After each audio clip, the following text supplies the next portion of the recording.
Hello बच्चों, आपको स्वागत है आपके अपने चैनल द नॉलेज हब में। आज के वीडियो में हम बात करेंगे कंजर्वेशन ऑफ एनर्जी की। अब कंजर्वेशन ऑफ एनर्जी बोलता क्या है? मान लीजिए हमारे पास एक फॉर्म ऑफ एनर्जी है और हम उसे दूसरे फॉर्म में डिवाइड या फिर कन्वर्ट करना चाहते हैं।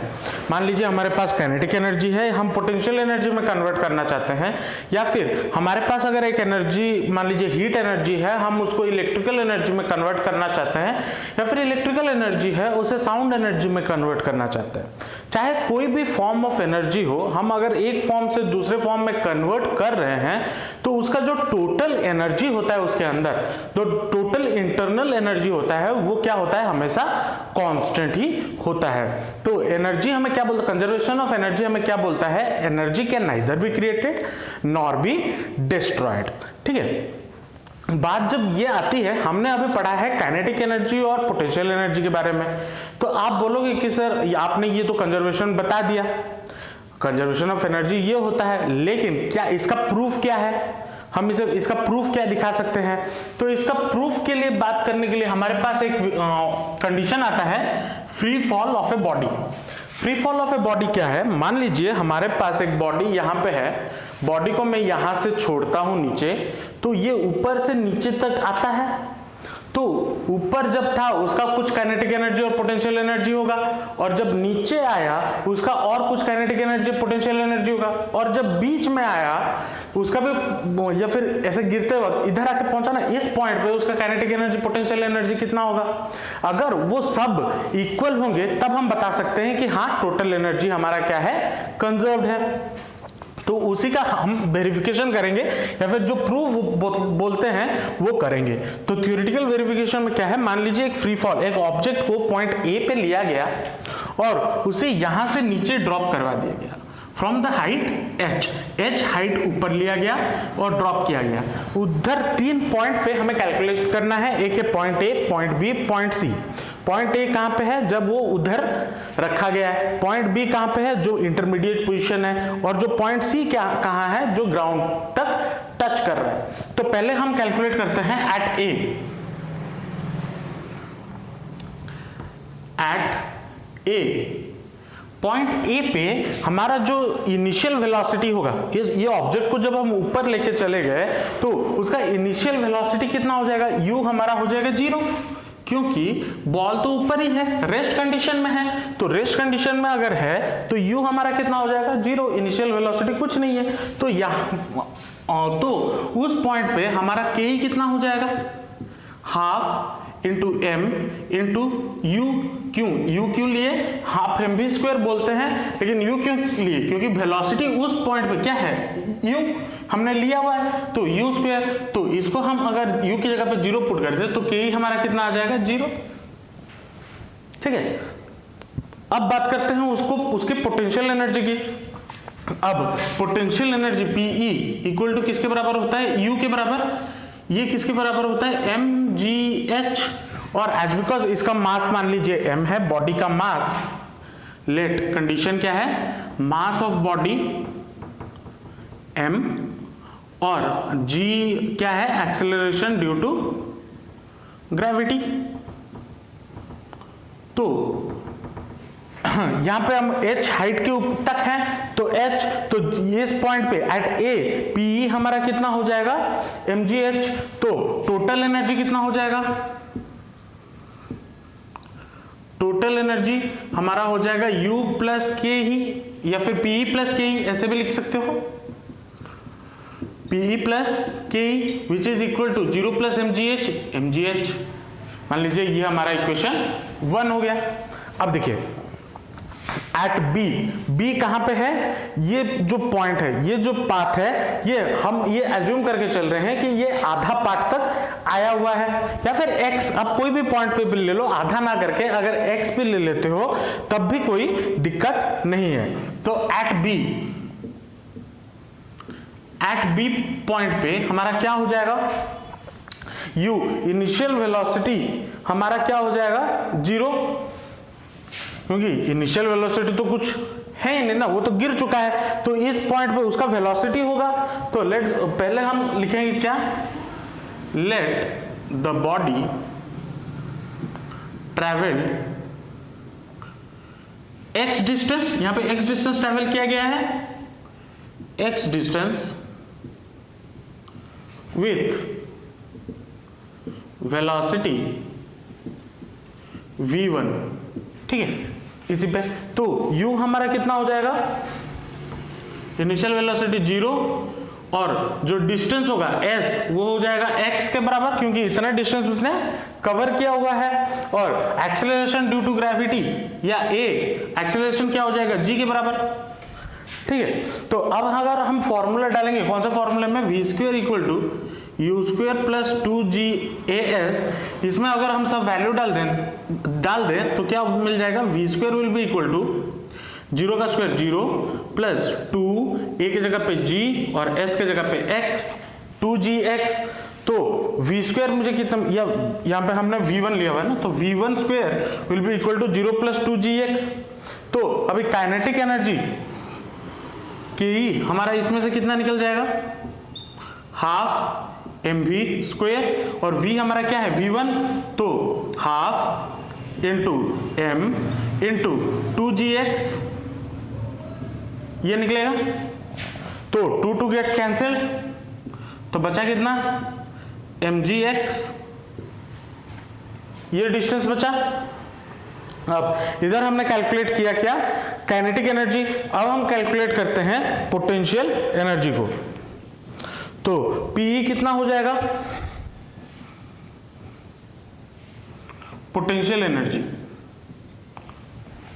पोटेंशियल एनर्जी यहां पे देखिए U इक्वल टू क्या, mgh हमें पता है, mgh होना चाहिए। अब हाइट फ्रॉम ग्राउंड, हाइट इसका कितना है, नीचे से नीचे आ रहा है ना, तो इस पॉइंट पे पहुंचने के बाद ग्राउंड से हमारा h कितना है हाइट, तो 0 से लेके h माइनस एक्स, यहां तक इस पॉइंट तक h माइनस एक्स डिस्टेंस है। तो हम क्या डालेंगे, mgh माइनस एक्स, तो ये कितना बन जाएगा, mgh माइनस mgx, ये बन जाएगा।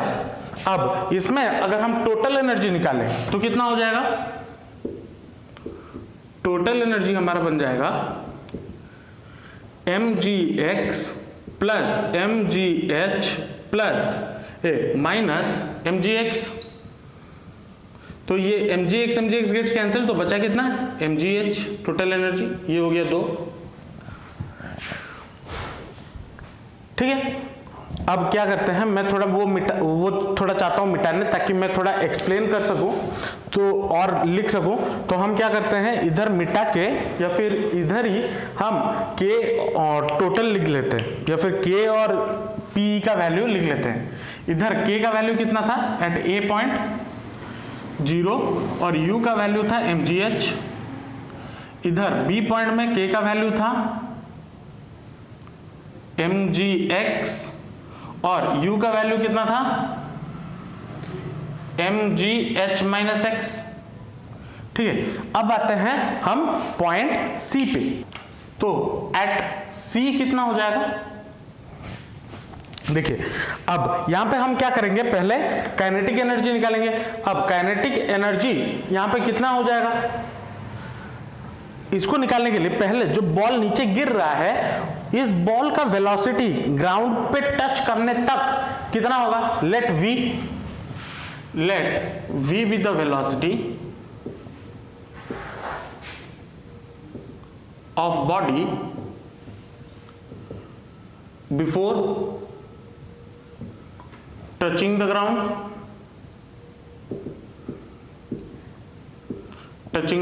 ग्राउंड, तो यहां पे हमारा u कितना हो जाएगा, 0, ऑब्वियसली इनिशियल वेलोसिटी यहां पे 0, और फाइनल वेलोसिटी कितना हो जाएगा, फाइनल s कितना हो जाएगा, डिस्टेंस s कितना हो जाएगा, h के बराबर क्यों, यहां से ग्राउंड से ऊपर तक ले रहे हैं ना, तो h हमारा हो जाएगा, हाइट कितना हो जाएगा h, और us हो गया, a कितने बराबर हो जाएगा, g के बराबर, ये हो जाएगा। अब अगर हम यहां से v स्क्वायर का वैल्यू निकालें तो v square will be equal to u square plus 2as, तो ये 0 plus 2gh v square equal to, तो ke हमारा कितना हो जाएगा, half into m into v square मतलब 2gh which is equal to mgh। ये हो गया हमारा क्या, काइनेटिक एनर्जी। अब पोटेंशियल एनर्जी कितना हो जाएगा, P इक्वल टू होता है mgh। अब देखिए जब बॉल ग्राउंड पे पहुंच गया, ठीक है, जब ग्राउंड पे बॉल पहुंच गया तब हाइट कितना हो जाएगा, ग्राउंड से ग्राउंड तक हाइट कितना होगा, ऑब्वियसली बात है 0, तो h हमारा 0 हो जाएगा। h equal to since h equal to 0, क्यों h इक्वल टू 0 हुआ, क्योंकि वो ग्राउंड पे पहुंच चुका है, तो mgh के ये P हमारा कितना हो जाएगा 0, तो टोटल एनर्जी कितना हो जाएगा mgh plus 0 which is equal to mgh। ठीक है, तो यहां पे इस पॉइंट पे ke का वैल्यू ke कितना हो जाएगा mgh और u कितना हो जाएगा 0। तो इधर हम क्या देख सकते हैं, जैसे जैसे हम 3 पॉइंट्स पे A B C जब तीनों पॉइंट निकाले तो हमें क्या मिला कि सारे पॉइंट्स पे एट एवरी पॉइंट, तो कंक्लूजन में हम क्या लिखेंगे, कंक्लूजन में total amount of energy is constant at every point, जो कि हमें क्या मिला था, mgh के बराबर मिला था। तो हर पॉइंट पे देखिए यहां पे k 0 था, u mgh था, लेकिन नीचे आते आते काइनेटिक एनर्जी mgh में बन गया और u हमारा 0 बन गया। तो मतलब यहां पे जो कन्वर्शन हो रहा है, यहां पे काइनेटिक एनर्जी पोटेंशियल एनर्जी बन जा रहा है और पोटेंशियल एनर्जी हमारा काइनेटिक एनर्जी बन जा रहा है। तो ये था आपका एक छोटा सा थ्योरेटिकल वेरिफिकेशन जो कि इस स्टेटमेंट को जस्टिफाई करता है कि स्टेटमेंट को, energy can neither be created nor be destroyed, it can only be transform from one form to another. तो ये था आपका छोटा सा वेरिफिकेशन। अब हम चलते हैं एक उसका एप्लीकेशन की ओर, जो कि एग्जाम में अक्सर पूछ भी लेता है, तो उस एप्लीकेशन को समझेंगे और उसी के साथ आज का वीडियो एंड करेंगे। आज का वीडियो एंड करते करते हम क्या करेंगे, ये जो चैप्टर है वर्क पावर एनर्जी उसी को रैप अप करेंगे। तो चलिए नेक्स्ट एप्लीकेशन पे चलते हैं और देखते हैं उसको कैसे, मतलब उसको कैसे सॉल्व नहीं कर सकते, उसको कैसे समझे। तो बच्चों जो नेक्स्ट एप्लीकेशन की बात कर रही थी, जो नेक्स्ट टॉपिक के बारे में बात कर रहे थे, वो क्या है, motion of a simple pendulum. अब motion of a simple pendulum क्या होता है, मान लीजिए जैसे मैं आपको दिखाने के लिए यहाँ पे रखा हूं, एक धागा है और उसके एंड में मैंने एक पेन का कैप बांध दिया है, होपफुली आपको दिख रहा होगा, ठीक है, धागा है और पेन का कैप में ये टंगा हुआ है। अब मान लीजिए इसको ऐसे लाया, फिर इसको छोड़ दिया, तो ये क्या हो रहा है, ये मूव कर रहा है, अपने आप ऑसिलेट कर रहा है ऐसे ऐसे। तो अगर मान लीजिए ये हमारा मीन पोजीशन है, जो ए पोजीशन है वो पेंडुलम का मीन पोजीशन है, पहले हम उसे कहाँ लाए, यहां से यहां तक लाए, यहां से यहां तक वो गया, फिर यहां से वहां तक लेके जाएंगे, यहां से यहां तक लेके आएंगे, फिर यहां से यहां तक वो आएगा। तो ये जो एक राउंड हुआ, ये जो एक ऑसिलेशन, उसे बोला जाता है एक ऑसिलेशन, ठीक है। अब इसका 3 पॉइंट्स आएंगे, एक तो ये मेन पोजीशन, दूसरा ये यहां पे इस तरफ एक एक्सट्रीम पोजीशन और दूसरा इस तरफ एक एक्सट्रीम पोजीशन। अब इन 3 पोजीशंस पे हम काइनेटिक एनर्जी, पोटेंशियल एनर्जी को देखते हैं वो कैसे चेंज होता है।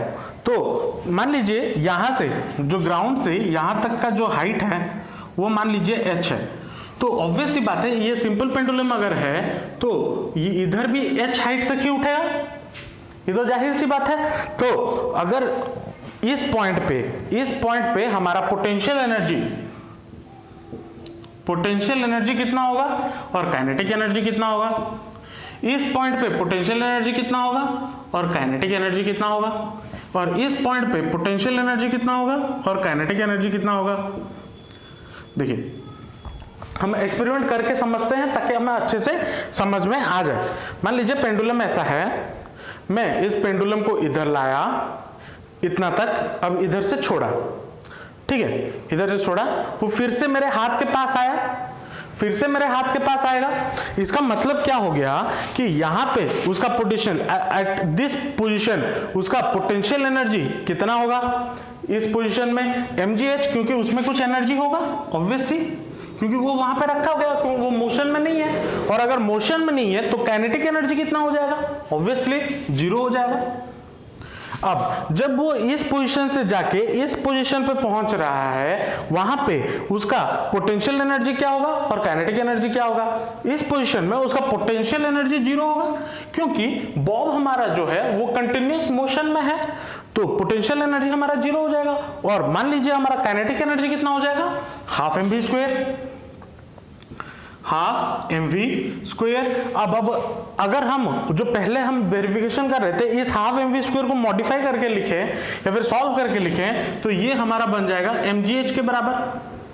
क्यों mgh के बराबर, क्योंकि यहां से यहां तक डिस्टेंस जो ट्रेवल कर रहा है वो h का डिस्टेंस है, यहां से यहां तक का। तो ग्राउंड लेवल से जो ऊपर तक जा रहा है वो हाइट हमारा कितना है, h। तो इसको अगर हम सॉल्व करते हैं, ke को हम मॉडिफाई करके लिखते हैं, तो हमें ke कितना मिल जाएगा, mgh।